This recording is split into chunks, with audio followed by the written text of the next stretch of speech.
Hi, and welcome to the 10-Minute Food Truck Training Podcast. My name is Bill Moore. I'm the founder of Food Truck Training Group on Facebook, co-owner with my beautiful wife, Melissa, of our own food truck. It's called Food Truck 101. I'm also the executive director of the National Street Food Vendors Association, which is a nonprofit that's dedicated to education, advocacy, and uplifting all food vendors. Today, I'm going to be talking a little bit about one subject that is near and dear to my heart. It's going to be near and dear to your heart. But before I get into that, I want to remind you guys I'm going to be in Houston, Texas this year, July 29th and 30th. I'm going to be giving 3 classes at the Food Truck Owners Expo. Those 3 classes are writing a profitable menu, what you should do for marketing in the off-season, and how we as food vendors need to speak with one voice so that we can affect change in our own industry. After I give those 3 presentations, I'm going to be out on the main expo floor in the Campfire Networking Lounge where you guys can sit and talk to me, or you can listen to me talk. You can ask me questions, and we're going to have a good time in that networking lounge, getting to know each other and getting us to just be a group that helps each other and uplifts each other. Again, that's this year, July 29th and 30th. Just go to ftoexpo.com. Place your order today for those tickets, and when you do, put in code FTTG15 for a 15% discount. I want to thank Table Needs for sponsoring this episode of the 10-Minute Food Truck Training Podcast. Table Needs is a full-service POS system that's capable of handling your busy food truck, cash, credit card, and reporting needs. Check out the link in the description for more information about Table Needs. So on to today's topic. Have you ever felt the frustration of having to juggle multiple licenses for different cities and different counties? You have endless paperwork, you got high cost, you've got a constant administrative hassle, which is wasting time, your time. Well, what if I told you there's a simpler way to do this, but it's going to take us learning to speak with a single voice? At the upcoming Food Truck Owners Expo, one of the classes I'm giving is about what I think is a topic we all need in every single state, and that's unifying our licenses. That's forcing the local city and local county governments to reciprocate acceptance of a license that's issued within the same state. So for example, when you started driving, whether you got your license as a teenager, like a lot of people do, or if you're older, like my mother, she was 40 when she got her license. In either case, you had to go through a written test, spend some time practicing, and then go do a physical driving test where someone's sitting beside you telling you, go up here and make a turn, right turn, left turn. And they're marking off when you do things properly. At the end of that demonstration, they either pass you, make you go in and get your picture and get a real license, or they tell you, nope, you failed, you need to come back after you've done more practice. And then for the whole rest of your life, that license is good. And that license only needs to be renewed every 5 or 8 years or 11 years, whatever your state does. And that's it. You don't have to have any more continuing education. You don't have to do not one thing to prove that you have the skills necessary to drive that vehicle. All you got to do is pay them money. Now, why do I bring that up? Did you know that last year there were many tens of thousands of deaths associated with drivers? The number of deaths associated with foodborne illness, and this is across all industries, restaurant and food vendors, 3,000.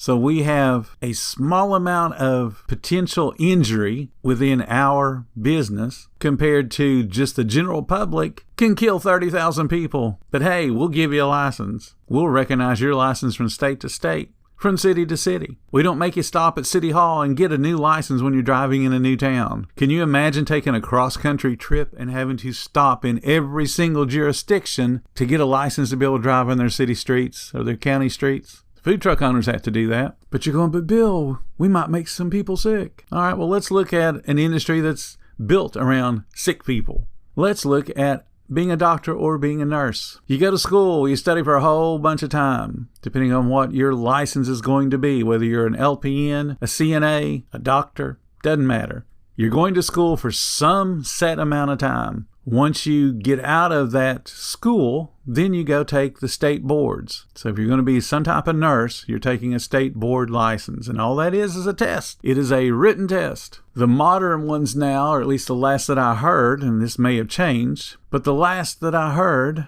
the test was done on a computer, and it was set up to ask you a minimum number of questions. The questions escalate in difficulty until you miss one, and then the computer resets and again ask you successive questions escalating in difficulty until you miss another one. The idea is to see how deep your knowledge is about that particular subject, which means the test is dynamic. If you're able to go all the way through the test and only miss a few questions, because towards the end of the test that means you're answering more and more difficult questions, you may only have to take 75 questions and you're done. You pass.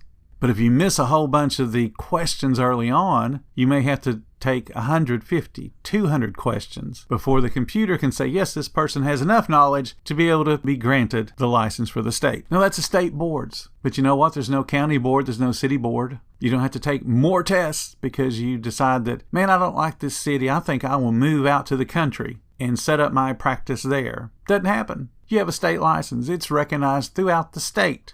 But yet we're forced, if we live in City A and get our license and decide that, out in the county we want to do the county fair, the county may have its own license because the state has set up very repetitive organizations within the state. The city can have its own health department. Now, it follows the same state rules, same national rules, but hey, it's got its own health department.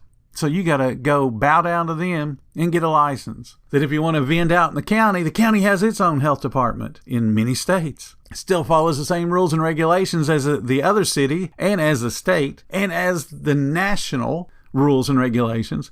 But hey, we want some money, so if you want to vend in our boundaries, you got to come pay us some money. So what we have is the government doing what government does well, and that's wasting money and wasting time. And I want to eliminate that. There are states right now that have passed rules and regulations in the last just handful of years to fix that problem. Florida, for example, passed a law that said no city, no county can add on any hoop to the food license, to that process. So you have one food license and you can go wherever you want. State of Washington did the same thing. They have forced reciprocity, and what that means is one county, one city has to recognize the next county over's license so that we're not duplicating the exact same license. Now, Washington didn't go as far as I want to go. Georgia just passed it a couple of years ago. One license, recognized all around the state. Now, the local jurisdictions are still putting up walls and hoops to jump through, but at least they've made one step towards making it easier to be able to vend across the state. And that should not be an issue.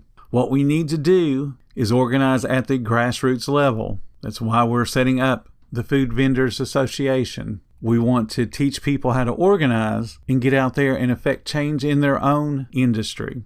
You live in an area like, let's take Houston, Texas. You have county and city, and in even very little city, all of them have health department and food vendor inspections. They range from $500 to $1,300 each inspection. One of my good friends out there, when they were vending, they had 7 licenses. So do the math on that. Even if they're all $500 licenses, that's $3,500 in licenses that they had to have every year. That also means they spent many hours being inspected just to get a license to be able to go vend. So the government not only is collecting up money when it could just recognize someone else's license, but it's being arrogant and saying our city is better than that city, so you have to follow our rules and regulations, which when you get down to it are no different than any other city. But because of that arrogance, ours is better, so we're going to force you to get one. We're going to pull money out of the economy so we can fund the government, who's going to what? Waste the money and waste the time. Government should be the example of efficiency, and it's not. So what should happen in our industry? We live in City A. We get inspected in City A. City B should only ask us for money to be able to vend in their boundaries. We're going to do business within their boundaries. Yes, they should be given money to allow us to do that. We should not have to spend time waiting on their application process or their inspection process. We shouldn't have to wait on an inspector to come to us, and we certainly shouldn't have to take our food truck or food trailer to them to be inspected. Now, if we cut down on that nonsense repetitiveness, now all of a sudden they have a whole lot of hours for all those inspectors that aren't being tied up doing repetitive inspections to where they could go out and enforce the rules and regulations within their own boundaries. They could work to eliminate the illegal vendors, the ones that have never gotten a license anywhere, because they're going to be the ones that are going to make somebody sick. They could eliminate the people that are doing illegal sales from home that has no inspection. I'm one of those people that I trust everyone, but I verify everything. But I was told by a health inspector we don't have enough hours in the day to go out and chase these people down. Well, there's your problem. Stop inspecting every truck that's already got an inspection from another city. All you got to do is just recognize and say, yep, you're good to go. Pay us whatever the local business license is, you're good to go. So you might be thinking, that sounds awesome, but how do we make it happen? Well, I've got an action plan. I've already written the laws that I want to put in place in these different states. I don't want to waste time. That's why I've already written them. This is the way it needs to go. Now, you guys can reword it, because I'm sure that every state lawyer is going to want to reword it to make it fit in with the state rules and regulations that are already existing. But the bottom line is, I got to get those legislatures to understand that you're wasting a whole bunch of time. You're wasting a whole bunch of resources that could be better spent helping to uplift not only our industry, but just food safety in general. Encourage people to be successful. Don't continually put up roadblocks because you're arrogant and think that my city has better rules than that city. I mean, seriously. So if you're ready to be a part of this transformative movement, I want you to join us at the Food Truck Owners Expo. I want to see you guys there. There's a whole bunch of other presenters besides me. Educate yourself on the business. You always need to be improving. If you're brand new, you need to go to the expo. If you've been doing this for 15 years, you need to go to the expo.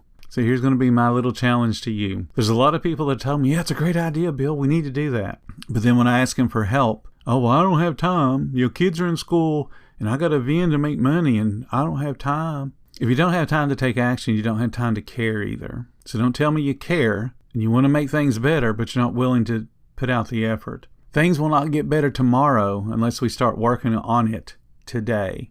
Anything worth achieving takes time and it takes effort. And I need your all support. Come visit us. If you can't make Houston, there's Orlando in November. I'm going to be at that one too. I don't know if I'll be giving the same topics or not, but I'm going to be there. I want to see as many of y'all there as possible. In order for us to be successful as a group and affect change, we have to have numbers. We have to be the squeaky wheel. We have to be so annoying that the legislatures go, I'm tired of hearing them. Let's just pass the law and make them go away.